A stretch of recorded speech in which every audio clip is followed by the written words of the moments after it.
మళ్ళీ వస్తాను మీ దగ్గరికి. రైట్ కృష్ణారెడ్డి గారు, ఓకే ఓకే, మీ అభిప్రాయం చెప్పారు. కావాల్సిన సమయం ఉంది, మళ్ళీ మీ దగ్గరకు వస్తాను. విద్యార్థి నాయకులు మనతో పాటు దర్శన్ గారు ఉన్నారు. దర్శన్ గారు నమస్తే అండి. నమస్కారం సార్.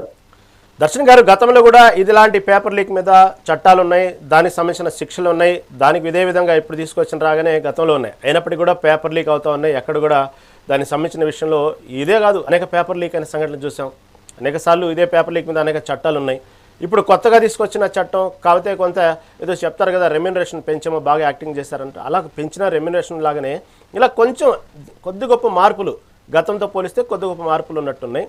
సరే, ఏదేమైనప్పుడు కూడా కనీసం ఆ మాత్రం కదిలికి వచ్చి ఆ మాత్రం చట్టం తీసుకొచ్చారంటే ఓకే, గ్రేటే. దానికి సంబంధించి గతానికి ఇప్పటికున్న తేడా ఏంది, ఆ చట్టంలో ఇప్పుడు ఉన్నటువంటి తేడా ఏంది, ఈ చట్టం ద్వారా ఓకే విద్యార్థుల్లో ఒక రకమైనటువంటి ఆత్మధైర్యం వచ్చినట్టేనా, విద్యార్థులు దీని మీద సంతృప్తి చెందుతారంటే ఏమంటారు? సార్, ముఖ్యంగా ఈ అంశం మీద టీవీ డిబేట్ని ఏర్పాటు చేసిన మెగా 9 యాజమాన్యానికి విద్యార్థులుగా ప్రత్యేకంగా ధన్యవాదాలు తెలియజేస్తూ, గతంలో ఒక చట్టం ఉంది సార్, పబ్లిక్ ఎగ్జామినేషన్ విషయంలో 2024లో ఒక చట్టం తీసుకొచ్చారు.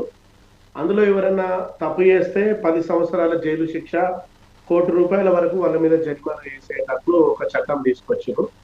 ఆ చట్టం ఉన్నప్పటికీ కూడా నీట్ పేపర్ నుంచి టు టీఎస్పీఎస్సీ వరకు లీకేజీలు అవుతానే ఉన్నాయి సార్.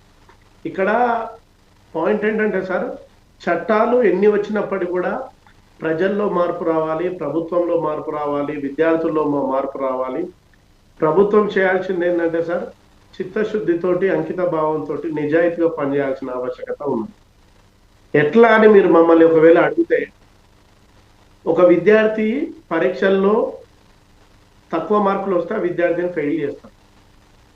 మరి ప్రభుత్వము నిర్వహిస్తూ ఉన్నటువంటి ఏదైతే ఈ ఎన్టీఏ కావచ్చు, టీఎస్పీఎస్సీ కావచ్చు, రాష్ట్రంలో తెలంగాణ రాష్ట్రంలో టీఎస్పీఎస్సీ కావచ్చు, దేశంలో యూపీపీఎస్సీ కావచ్చు, ఇప్పుడు నీట్ పరీక్ష కావచ్చు, రాష్ట్ర ప్రభుత్వమైన కేంద్ర ప్రభుత్వాలైనా కూడా ఇవన్నీ కూడా ఎవరి ఆధీనంలో ఉంటాయంటే ప్రభుత్వ ఆధీనంలో ఉంటాయి.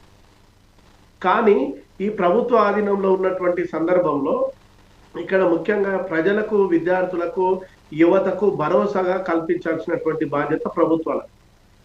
ఇక్కడ మేము ముఖ్యంగా ఉస్మానియా యూనివర్సిటీ విద్యార్థులుగా, విద్యార్థి సంఘాల నాయకులుగా మేము ఈ సందర్భంగా ఈ ప్రభుత్వాలకు, విద్యార్థులకు, యువతరానికి, తెలంగాణలో ఉన్నటువంటి ప్రజలకు, దేశంలో ఉన్నటువంటి మేధావులకు, ప్రతి ఒక్కళ్ళకు చెప్తా ఉన్నటువంటి అంశం ఏంటంటే, మీరు అన్నట్టు ఎన్ని చట్టాలు వచ్చినా కూడా అమలు చేయాల్సినటువంటి ఈ యొక్క రాజకీయ పార్టీలు, కేంద్ర ప్రభుత్వం అమలు చేయాల్సిన బాధ్యత కేంద్ర ప్రభుత్వం మీద ఉంటుంది. రాష్ట్రంలో టీఎస్పీఎస్సీ పారదర్శకంగా పరిపాలన చేయాలి. రేవంత్ రెడ్డి గారు చిత్తశుద్ధిగా, నిజాయితీగా, అవినీతి లేని పారదర్శకంగా పరీక్షలు నిర్వహించాల్సిన బాధ్యత రాష్ట్రంలో రేవంత్ రెడ్డి గారి మీద ఉంటుంది. అయితే ఇట్లా చిత్తశుద్ధితోటి విద్యార్థుల నమ్మకాలని, విద్యార్థుల ఆశల్ని నిజానికి ఈ ప్రభుత్వాలు వమ్ము చేస్తూ ఉన్నాయి. నేను ఈ సందర్భంగా చెప్తా ఉన్నాం సార్, పేపర్ లీకేజ్కి సంబంధించినటువంటి వాటి భవిష్యత్తులో మళ్ళీ జరగొద్దని చెప్పడం కోసం ఏదైతే చట్టం వస్తూ ఉన్నదో మేము దీన్ని స్వాగతిస్తూ ఉన్నాం సార్. ఇప్పుడు పార్లమెంట్లో చర్చలు జరుగుతూ ఉన్నాయి. ఇటు మోడీ గారు చర్చలు చేస్తూ ఉన్నారు, ఇటు రాహుల్ గాంధీ గారు, ప్రతిపక్ష నాయకులు, అధికార పార్టీ నాయకులు అందరూ చర్చలు చేస్తూ ఉన్నారు. కానీ ఇక్కడ పాయింట్ ఏంటంటే, ఇన్ని చర్చలు జరుగుతూ ఉన్నా కూడా లీకేజీలు అనేటువంటి అవుతూనే ఉన్నాయి. అంటే నేను అంటున్నా, పార్లమెంట్లో చర్చలు జరగాలి, మంచిది. విద్యార్థుల మీద, దేశ భవిష్యత్తు మీద ఒక పారదర్శకమైన పరీక్షలు నిర్వహించేందుకు ఇట్లాంటి చర్చలు జరగాలి, ఒక మంచి బిల్లులు రావాలి.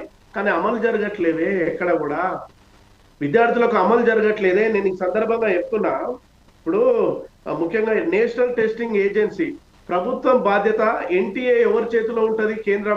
కేంద్ర ప్రభుత్వం చేతిలో ఉంటుంది. టీఎస్పీఎస్సీ ఎవరి చేతిలో ఉంటుంది? రాష్ట్ర